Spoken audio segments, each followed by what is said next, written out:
Belakangan ini banyak profesi yang baru berkembang di Indonesia.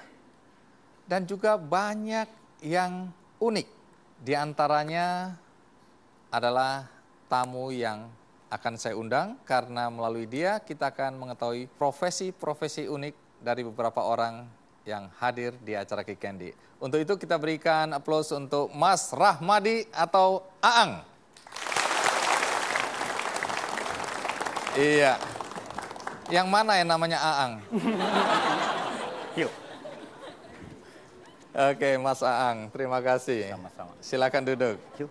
Anda membawa teman namanya siapa ini? Monty. Monty. Monty bisa salaman nggak? Bisa. Sit. Hand. Ayo. Hand. Iya.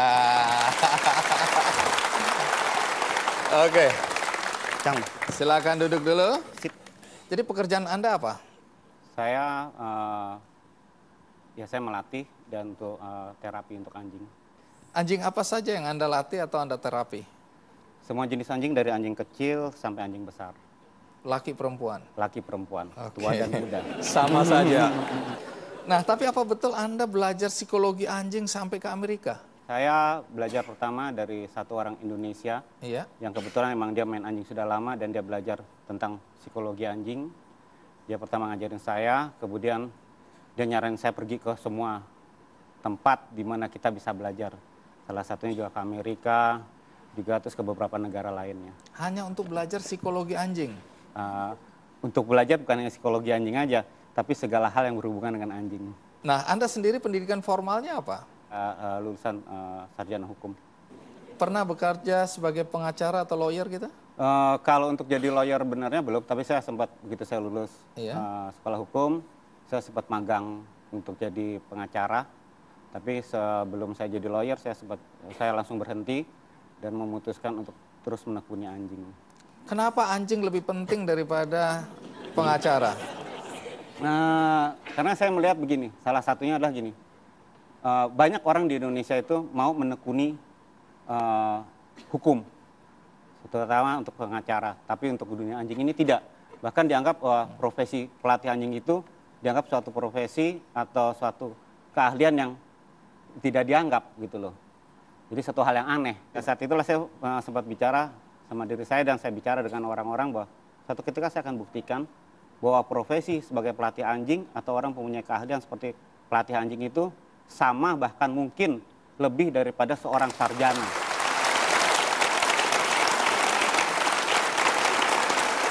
Sebelum kita lanjutkan, ada baiknya kita ikuti dulu kegiatan dari Mas Aang berikut ini.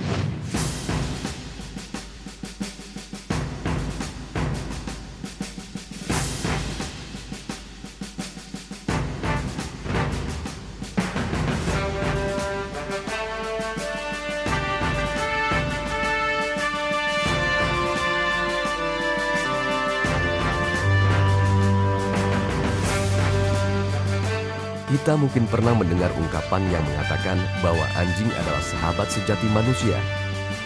Hewan berkaki empat ini memang dikenal sebagai hewan yang cerdas dan juga setia.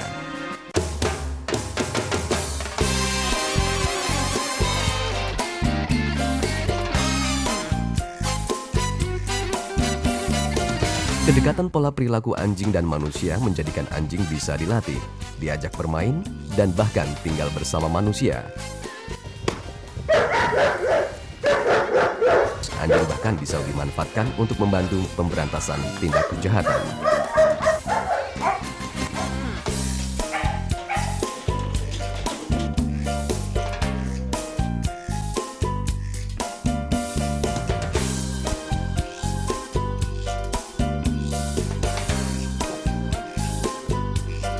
Berawal dari hobi memelihara anjing pada tanggal 10 Agustus tahun 1990, komunitas belajar melatih anjing dengan nama Kambaraya Dog Trainer Course resmi berdiri.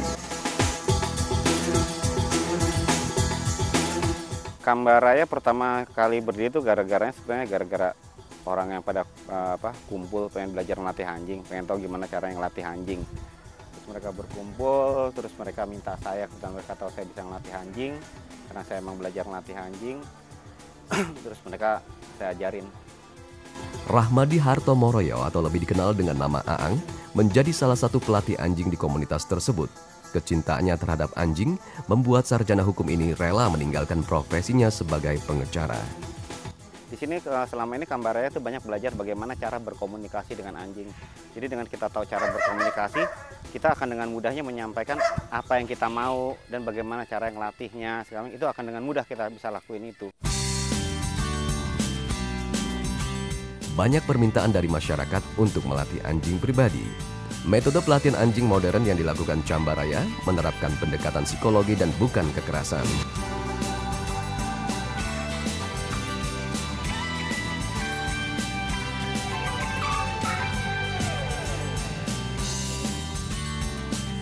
Jadi kita berusaha membuat anjing itu respect dan kita berusaha untuk berkomunikasi dengan caranya anjing.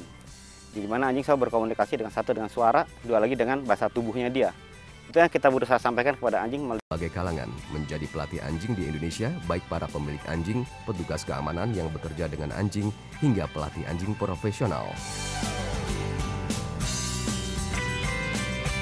Untuk para pemula atau para pemilik anjing yang baru, sebaiknya sebelum Anda memiliki anjing, satu, cari anjing apa yang menurut Anda yang Anda sukai. Itu satu. Kedua, berusaha cari tahu bagaimana untuk merawat dan melatih anjing yang efisien, efektif, baik dan benar.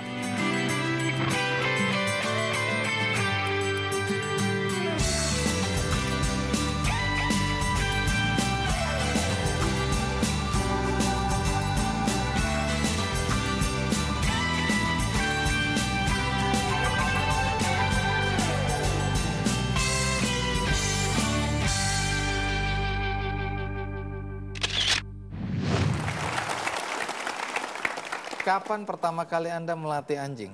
Waktu saya mulai kelas 6 SD. SD? Siap.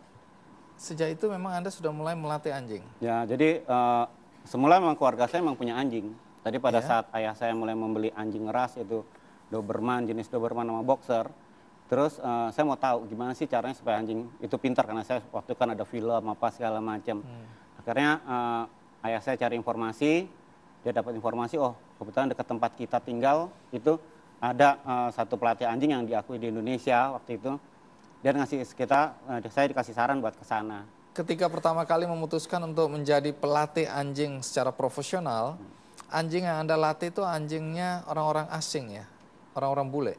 Kebanyakan waktu itu memang yang minta tolong untuk melatih anjing gitu ya, itu kebanyakan ada orang asing. Itu pakai bahasa apa itu melatih anjing orang bule itu? Kebanyakan memang pakai bahasa Inggris gitu loh. Bahasa Inggris. Jadi Ya. anjingnya memang ngertinya bahasa Inggris. Tidak.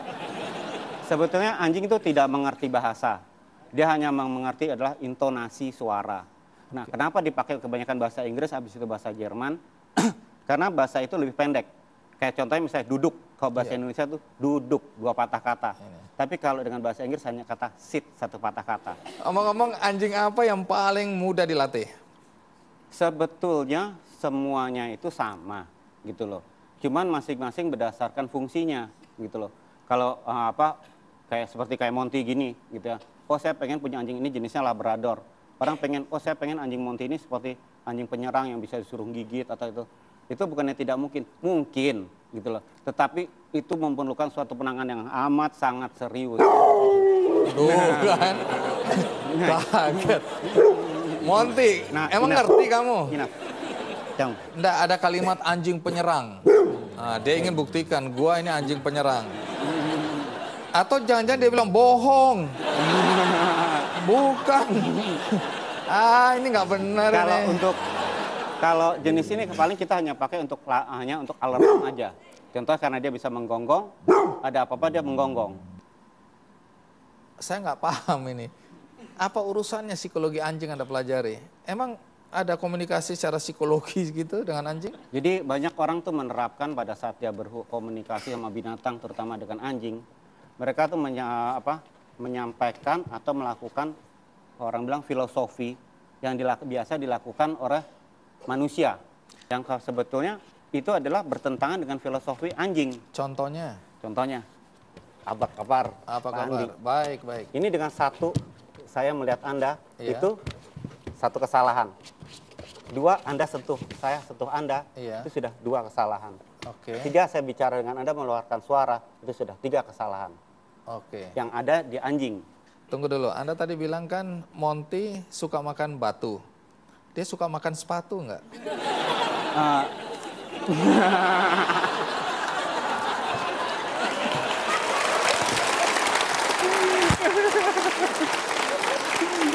Enough, dang. Soalnya Monty makin lama makin dekat dengan sepatu saya. Jadi pertama apa yang harus kita lakukan Jadi kalau kita bertemu sama anjing, yang jelas satu. Anjing kalau dia ketemu gitu ya, dia selalu, kalau dia sampai kontak bertemu langsung, dan satu dia saling bersentuh, itu sudah tanda-tanda pasti akan terjadi perseteruan. perkelahian? Begitu yang satu sudah sentuh, satu sudah saling lihat, terakhir ada suara. Begitu satu sudah suara berarti itu akan memicu. Kalau Anda ketemu anjing yang agresif, anjing itu akan otomatis akan menggigit Anda. Jadi maksudnya saya nggak boleh lihat matanya anjing. Betul. Kalau sentuhan tadi kita nggak boleh pegang anjing. Nah, biarkan kalau di kita, ya di sinilah. Kalau misalkan anjing itu selalu dia berusaha untuk kasih bagian belakangnya. Kalau dia sudah saling mencium bagian belakangnya, berusaha sentuh bagian belakangnya, itu berarti saling memberi, berarti dia mau berdekatan sama kita. Mau berteman lah dengan kita.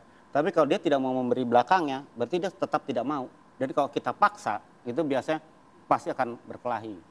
Nah, banyak anjing-anjing yang pertama kita terapi, terus kita latih, akhirnya begitu kembali pulang ke rumah, hanya waktu 2-3 minggu kembali lagi seperti itu. Karena yang jadi masalah itu adalah manusianya. Kita sudah betulkan mindset anjingnya, kita sudah berusaha bikin normal anjingnya, tapi pola berpikir manusia itu susah sekali diubah. Apa saja yang diajarkan di sekolah anjingnya Mas Aang? Ikuti terus Ki Kendi.